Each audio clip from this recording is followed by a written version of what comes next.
ಅಯೋಧ್ಯೆಯ ರಾಮ ಮಂದಿರದಲ್ಲಿ ಭಕ್ತರಿಂದ ದೇಣಿಗೆ ಹಣ ಕಳವು ಪ್ರಕರಣದ ತನಿಖೆ ಚುರುಕುಗೊಂಡಿದೆ. ಎಫ್ಐಆರ್ನಲ್ಲಿ ಹೆಸರಿಸಲಾದ 8 ಮಂದಿಯನ್ನ ಎಸ್ಐಟಿ ಅಧಿಕಾರಿಗಳು ಬಂಧಿಸಿದ್ದಾರೆ.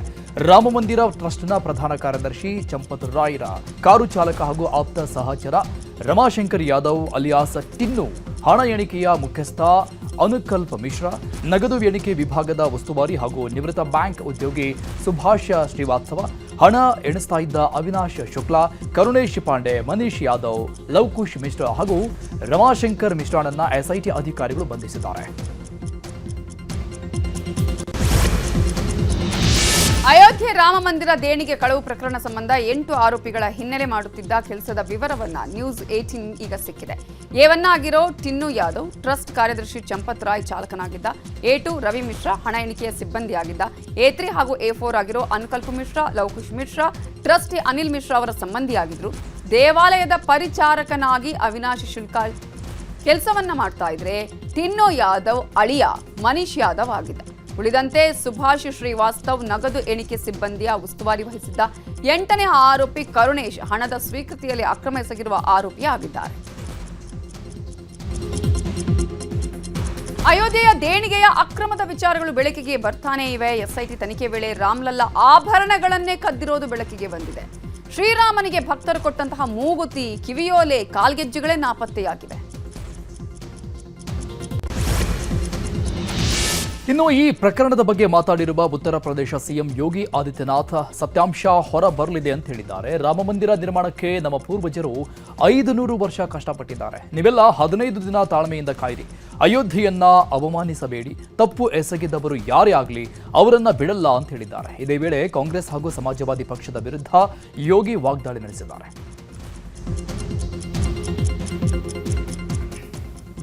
अयोध्या के बारे में जो कदपैस समाचार मिल रहे थे, हमने कहा था एसआईटी गठित की गई है. एसआईटी की रिपोर्ट आने के साथ ही हमारी कार्रवाई भी प्रारंभ हो जाएगी. और आपने देखा होगा एसआईटी की रिपोर्ट आई, तुरंत कार्रवाई प्रारंभ हो गई. और मैं आश्वस्त करता हूं, जो मैंने कहा था दूध का दूध और पानी का पानी हम करके. ರಾಮ ಮಂದಿರ ದೇಣಿಗೆ ಹಗರಣದಲ್ಲಿ ತನ್ನ ಆಪ್ತ ಸೇರಿ 8 ಜನರ ಬಂಧನ ಆಗ್ತಿದ್ದಂತೆ ಚಂಪತ್ ರಾಯ್ ರಾಜೀನಾಮೆ ಕೊಟ್ಟಿದ್ದಾರೆ. ರಾಮ ಮಂದಿರ ಟ್ರಸ್ಟ್ನ ಪ್ರಧಾನ ಕಾರ್ಯದರ್ಶಿಯಾಗಿರೋ ಚಂಪತ್ ರಾಯ್ ತಮ್ಮ ಸ್ಥಾನಕ್ಕೆ ರಾಜೀನಾಮೆ ಸಲ್ಲಿಸಿದ್ದಾರೆ. ಇದೇ ವೇಳೆ ಟ್ರಸ್ಟ್ನ ಸದಸ್ಯ ಅನಿಲ್ ಮಿಶ್ರಾ ಕೂಡ ತಮ್ಮ ಸ್ಥಾನಕ್ಕೆ ರಾಜೀನಾಮೆ ಸಲ್ಲಿಸಿದ್ದಾರೆ ಅಂತ ಮೂಲಗಳು ತಿಳಿಸಿವೆ. ರಾಮ ಮಂದಿರದಲ್ಲಿ ಭಕ್ತರಿಂದ ದೇಣಿಗೆ ಹಣ ಕಳವು ಪ್ರಕರಣದ ಬಗ್ಗೆ ಹುಬ್ಬಳ್ಳಿಯಲ್ಲಿ ಕೇಂದ್ರ ಸಚಿವ ಪ್ರಹ್ಲಾದ್ ಜೋಶಿ ಪ್ರತಿಕ್ರಿಯಿಸಿದ್ದಾರೆ. ರಾಮನ ಅಸ್ತಿತ್ವವನ್ನೇ ಪ್ರಶ್ನೆ ಮಾಡಿದ ಕಾಂಗ್ರೆಸ್ಸಿಗರು ಈಗ ಅಯೋಧ್ಯೆ ಬಗ್ಗೆ ಮಾತನಾಡ್ತಾ ಇದ್ದಾರೆ. ರಾಮ ಮಂದಿರದಲ್ಲಿ ಕೆಲಸ ಮಾಡುವ ಸಿಬ್ಬಂದಿ ಈ ಪಾಪದ ಕೆಲಸ ಮಾಡಿದ್ದಾರೆ. ಈಗಾಗಲೇ ಅವರನ್ನ ವಶಕ್ಕೆ ಪಡೆಯಲಾಗಿದೆ. ಯೋಗಿ ಆದಿತ್ಯನಾಥ್ ಅವರ ನಿರ್ಧಾರಕ್ಕೆ ನಾನು ಬದ್ಧ ಅಂತ ಹೇಳಿದ್ದಾರೆ. ಇನ್ನು ಮೈಸೂರಲ್ಲಿ ರಾಮನ ವಿಗ್ರಹ ಕೆತ್ತಿದ್ದ ಶಿಲ್ಪಿ ಅರುಣ್ ಮಾತಾಡಿದ್ರು. ದೇವರನ್ನ ದುಡ್ಡಿಂದ ಅಳೆಯಲಾಗದು. ಅಯೋಧ್ಯೆಯಲ್ಲಿ ಕಪ್ಪು ಮೋಡ ಆವರಿಸದೆ ಆದಷ್ಟು ಬೇಗ ಅದು ಕರಗಲಿ.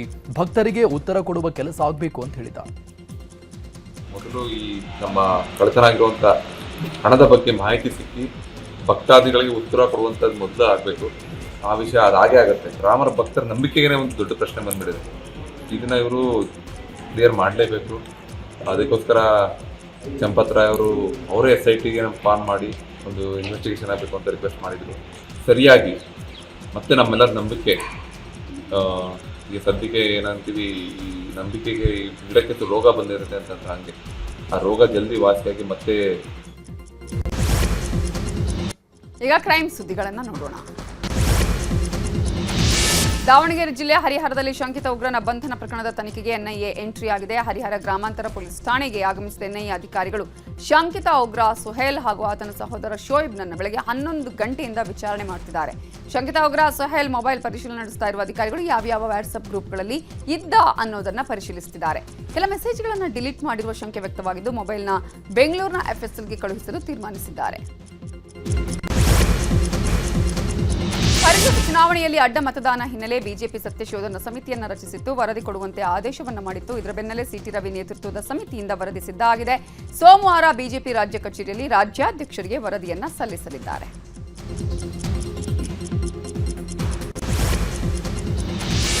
ಸಿಎಂ ಡಿಕೆ ಶಿವಕುಮಾರ್ ಸಂಪುಟದಲ್ಲಿ ಸಚಿವ ಸ್ಥಾನಕ್ಕಾಗಿ ಲಾಬಿ ಮುಂದುವರೆದಿದೆ. ಹೈಕಮಾಂಡ್ ಖಡಕ್ ಆದೇಶ ಹೊರಡಿಸಿದ್ರೂ ಕೂಡ ಸಚಿವ ಸ್ಥಾನಕ್ಕೆ ಲಾಬಿ ಮಾಡ್ತಾನೆ ಇದ್ದಾರೆ. ಶಾಸಕ ಅಪ್ಪಾಜಿ ನಾಡಗೌಡಗೆ ಸಚಿವ ಸ್ಥಾನ ನೀಡಿ ಅಂತ ಸಿಎಂ ನಿವಾಸಕ್ಕೆ ಮುದ್ದೇಬಿಹಾಳದ ನೂರಾರು ಜನ ಕಾರ್ಯಕರ್ತರು ಜಮಾಯಿಸಿದ್ದಾರೆ.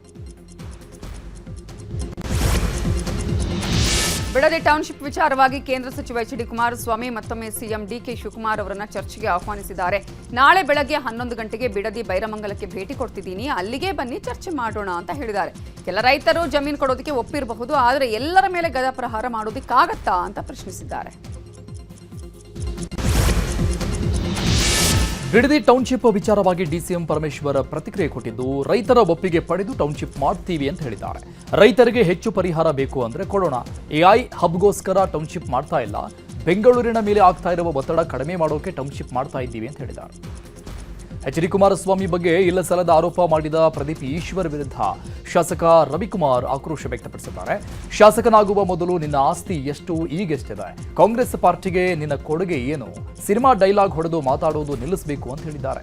ಇದೇ ವಿಚಾರವಾಗಿ ಯಲಹಂಕ ಶಾಸಕ ಎಸ್ಆರ್ ವಿಶ್ವನಾಥ್ ಕೂಡ ರಿಯಾಕ್ಟ್ ಮಾಡಿದ್ದಾರೆ. ಬಿಡದಿ ಟೌನ್ಶಿಪ್ ಪರ ಬೈರಮಂಗಲ ಗ್ರಾಮದಲ್ಲಿ ಪ್ರತಿಭಟನೆ ನಡೆದಿದೆ. ಈ ಭಾಗದಲ್ಲಿ ನೀರಿನ ಕೊರತೆ ಇದೆ, ಕೃಷಿ ಮಾಡೋದಿಕ್ಕಾಗ್ತಿಲ್ಲ, ಇದೇ ಭೂಮಿಯನ್ನು ನಂಬಿ ಕೂರೋದಿಕ್ಕೂ ಆಗಲ್ಲ, ನಮ್ಮ ಮಕ್ಕಳ ಅಭಿವೃದ್ಧಿಗಾಗಿ ಟೌನ್ಶಿಪ್ ಬೇಕು ಅಂತ ಪ್ರತಿಭಟನಾಕಾರರು ಆಗ್ರಹಿಸಿದ್ದಾರೆ. ಇನ್ನು ಟೌನ್ಶಿಪ್ ಪರ ಇರೋ ರೈತರು ಕೇಂದ್ರ ಸಚಿವ ಎಚ್ ಡಿ ಕುಮಾರಸ್ವಾಮಿಗೆ ಎಚ್ಚರಿಕೆ ಕೊಟ್ಟಿದ್ದಾರೆ. ಕುಮಾರಸ್ವಾಮಿ ಮೊದಲು ನಮ್ಮ ಪ್ರಶ್ನೆಗೆ ಉತ್ತರಿಸಲಿ, ನಂತರ ಅವರು ಮುಂದೆ ಹೋಗ್ಲಿ, ರೆಡ್ ಝೋನ್ ಮಾಡಿದ್ದವರೇ ಅಲ್ವಾ, ನಾವು ನಾಳೆ ಅವರನ್ನ ಅಡ್ಡ ಹಾಕಿ ಕೇಳ್ತೇವೆ ಅಂತ ರೈತರು ಕಿಡಿಕಾರಿದ್ದಾರೆ. ಆರ್ಎಸ್ಎಸ್ ನೋಂದಣಿ ಬಗ್ಗೆ ಪ್ರಿಯಾಂಕ್ ಖರ್ಗೆ ಮೋಹನ್ ಭಾಗವತ್ಗೆ ಪತ್ರ ಬರೆದ ವಿಚಾರವಾಗಿ ಎಸ್ಆರ್ ವಿಶ್ವನಾಥ್ ವಾಗ್ದಾಳಿ ನಡೆಸಿದ್ದಾರೆ. 100 ವರ್ಷ ಆದಮೇಲೆ ಎಂತೆಂಥ ಪ್ರಧಾನಿಗಳೇ ಆರ್ಎಸ್ಎಸ್ ಅನ್ನ ಏನು ಮಾಡಕ್ಕಾಗಲಿಲ್ಲ, ಪ್ರಚಾರದ ತೆವಲಿಗೆ ಈ ರೀತಿಯಾಗಿ ಮಾತನಾಡಿದ್ರೆ ಯಾರೂ ತಲೆ ಕೆಡಿಸಿಕೊಳ್ಳಲ್ಲ ಅಂತ ಟಾಂಗ್ ಕೊಟ್ಟಿದ್ದಾರೆ.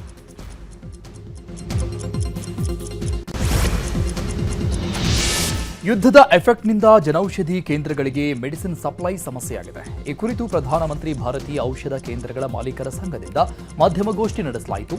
ಸಂಘದ ಅಧ್ಯಕ್ಷ ಅಶೋಕ್ ಮಾತಾಡಿ, ಯುದ್ಧದಿಂದ ರಾ ಮೆಟೀರಿಯಲ್ ಇಶ್ಯೂ ಆಗಿದೆ, ಇದರಿಂದ 35% ಔಷಧಿಗಳ ಸಪ್ಲೈ ಸಿಗ್ತಾ ಇಲ್ಲ ಅಂತ ಹೇಳಿದ್ದಾರೆ. ದೇಶದ ಜನತೆಗೆ ಕೇಂದ್ರದಿಂದ ಮತ್ತೊಂದು ಶಾಕ್ ಸಿಕ್ಕಿದೆ. ಪಾಸ್ಪೋರ್ಟ್ ಶುಲ್ಕವನ್ನು ಹೆಚ್ಚಿಸಲು ಕೇಂದ್ರ ಸರ್ಕಾರ ನಿರ್ಧಾರ ಮಾಡಿದೆ. ಈ ಸಂಬಂಧ ವಿದೇಶಾಂಗ ವ್ಯವಹಾರಗಳ ಸಚಿವಾಲಯದ ಅಧಿಸೂಚನೆ ಹೊರಡಿಸಿದ ನಂತರ ಜುಲೈ 1ರಿಂದ ಪರಿಷ್ಕೃತ ದರಗಳು ಜಾರಿಗೆ ಬರುತ್ತೆ. ಹೊಸ ಪಾಸ್ಪೋರ್ಟ್ ಅರ್ಜಿಗಳು, ನವೀಕರಣಗಳು, ತತ್ಕಾಲ್ ಸೇವೆಗಳು ಮತ್ತಿತರ ಪಾಸ್ಪೋರ್ಟ್ ಸಂಬಂಧಿತ ಸೌಲಭ್ಯಗಳಿಗೆ ಹೊಸ ಶುಲ್ಕ ಅನ್ವಯಿಸುತ್ತೆ. ಆಪರೇಷನ್ ಸಿಂಧೂರಲ್ಲಿ ಹುತಾತ್ಮರಾದ 6 ವೀರ ಸೈನಿಕರ ಹೆಸರುಗಳನ್ನು ಸರ್ಕಾರ ಅಧಿಕೃತವಾಗಿ ಪ್ರಕಟಿಸಿದೆ. ಧೈರ್ಯಶಾಲಿ ಯೋಧರ ಹೆಸರುಗಳನ್ನು ನವದೆಹಲಿಯ ಇಂಡಿಯಾ ಗೇಟ್ ಬಳಿ ಇರುವ ರಾಷ್ಟ್ರೀಯ ಯುದ್ಧ ಸ್ಮಾರಕದ ಗೌರವ ಪಟ್ಟಿಯಲ್ಲಿ ಶಾಶ್ವತವಾಗಿ ಕೆತ್ತಲಾಗಿದೆ. ಪುಣೆಯ ಲೋಹಗಢ ಕೋಟೆಯಿಂದ ತಳ್ಳಿ ಕೊಲೆಯಾದ ಉದ್ಯಮಿ ಕೇತನ್ ಅಗರ್ವಾಲ್ ಕೊಲೆ ಪ್ರಕರಣ ಟ್ವಿಸ್ಟ್ ಮೇಲೆ ಟ್ವಿಸ್ಟ್ ಅನ್ನು ಪಡೆದುಕೊಳ್ತಾ ಇದೆ. ಕೇತನ್ ತಂದೆ ಅಚ್ಚರಿ ಹೇಳಿಕೆಯೊಂದನ್ನು ಕೊಟ್ಟಿದ್ದಾರೆ. ಕೇತನ್ ತಲೆಯಲ್ಲಿ ಕೂದಲಿಲ್ಲದ ಕಾರಣ ವಿಗ್ ಬಳಸ್ತಾ ಇದ್ದರಂತೆ. ಈ ವಿಷಯವನ್ನ ಸಿಯಾ ಗೋಯಲ್ ಕುಟುಂಬಕ್ಕೂ ತಿಳಿಸಿದ್ರಂತೆ. ದೆಹಲಿಯ ಮುನ್ಕಾ ಕೈಗಾರಿಕಾ ಪ್ರದೇಶದಲ್ಲಿ ದುರಂತವೊಂದು ಸಂಭವಿಸಿದೆ. ಸೆಪ್ಟಿಕ್ ಟ್ಯಾಂಕ್ ಕ್ಲೀನ್ ಮಾಡಲು ಹೋದ 3 ಕಾರ್ಮಿಕರು ಉಸಿರುಗಟ್ಟಿ ಸಾವನ್ನಪ್ಪಿದ್ದಾರೆ. ಮೃತರನ್ನ ಸುಲ್ತಾನ್ಪುರಿಯ ನಿವಾಸಿಗಳಾದ ಅರುಣ್ ಸಂದೀಪ್ ಚಂದ್ ಅಂತ ಗುರುತಿಸಲಾಗಿದೆ. ತಮಿಳುನಾಡು ಸಿಎಂ ವಿಜಯ್ ಚೆನ್ನೈನ ಮರೀನಾ ಬೀಚ್ನಲ್ಲಿ ಆಯೋಜನೆ ಮಾಡಲಾಗಿದ್ದ ಮಾದಕ ದ್ರವ್ಯ ವಿರೋಧಿ ಜಾಗೃತಿ ಮ್ಯಾರಥಾನ್ನಲ್ಲಿ ಪಾಲ್ಗೊಂಡಿದ್ದಾರೆ. ನೂರಾರು ಕ್ರೀಡಾಪಟುಗಳೊಂದಿಗೆ ಬರೋಬ್ಬರಿ 6 ಕಿಲೋಮೀಟರ್ ಓಡುವ ಮೂಲಕ ಎಲ್ಲರ ಗಮನ ಸೆಳೆದರು.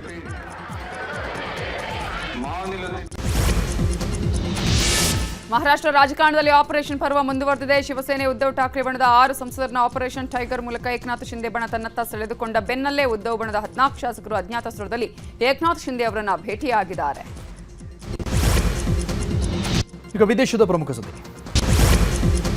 ದಕ್ಷಿಣ ಅಮೆರಿಕಾದ ವೆನೆಜುವೆಲಾದಲ್ಲಿ ಭೂಕಂಪವೊಂದು ಭೀಕರ ದುರಂತವನ್ನು ಉಂಟು ಮಾಡಿದ 7.2 ಮತ್ತು 7.5 ತೀವ್ರತೆಯ 2 ಪ್ರಬಲ ಭೂಕಂಪಗಳು ಸಂಭವಿಸಿದೆ. ಭೂಕಂಪವು ಇಲ್ಲಿವರೆಗೆ 235 ಜನರನ್ನ ಬಲಿ ತೆಗೆದುಕೊಂಡಿದೆ. ಭೀಕರ ಭೂಕಂಪದಿಂದಾಗಿ ತತ್ತರಿಸಿರುವ ವೆನೆಜುವೆಲಾಗೆ ತುರ್ತು ವೈದ್ಯಕೀಯ ಮತ್ತು ರಕ್ಷಣಾ ಸಾಮಗ್ರಿಗಳನ್ನು ತಲುಪಿಸುವುದಕ್ಕೆ ಭಾರತ ಸರ್ಕಾರ ಕಾರ್ಯಾಚರಣೆಯನ್ನ ಆರಂಭಿಸಿದೆ. ಪ್ರಧಾನಿ ನರೇಂದ್ರ ಮೋದಿ ಜೂನ್ 27ರಿಂದ 29ರವರೆಗೆ ಹಿಂದೂ ಮಹಾಸಾಗರದ ಪ್ರಮುಖ ದ್ವೀಪ ರಾಷ್ಟ್ರವಾದ ಸೆಷೆಲ್ಸ್ಗೆ ಅಧಿಕೃತವಾಗಿ ಭೇಟಿ ಕೊಡಲಿದ್ದಾರೆ. ಸೆಷೆಲ್ಸ್ನ ರಾಷ್ಟ್ರೀಯ ದಿನಾಚರಣೆಯ ಸಮಾರಂಭದಲ್ಲಿ ಅವರು ಮುಖ್ಯ ಅತಿಥಿಯಾಗಿ ಪಾಲ್ಗೊಳ್ಳಲಿದ್ದಾರೆ. ಚೀನಾದ ಬೀಜಿಂಗ್ನ ಕಟ್ಟಡದ ಮೇಲೆ ಲಘು ವಿಮಾನ ಬಿದ್ದ ಪರಿಣಾಮ ವಿಮಾನದ ಬಿಡಿ ಭಾಗಗಳು ಬಿಲ್ಡಿಂಗ್ ಮೇಲಿಂದ ಬಿದ್ದಿವೆ. ವಿಮಾನದ ಭಾಗಗಳು ಕೆಳಗೆ ಬಿದ್ದಿದ್ದರಿಂದ ಬಿಲ್ಡಿಂಗ್ ಕೆಳಗಿದ್ದ ವಾಹನಗಳು ಜಖಂಗೊಂಡಿವೆ.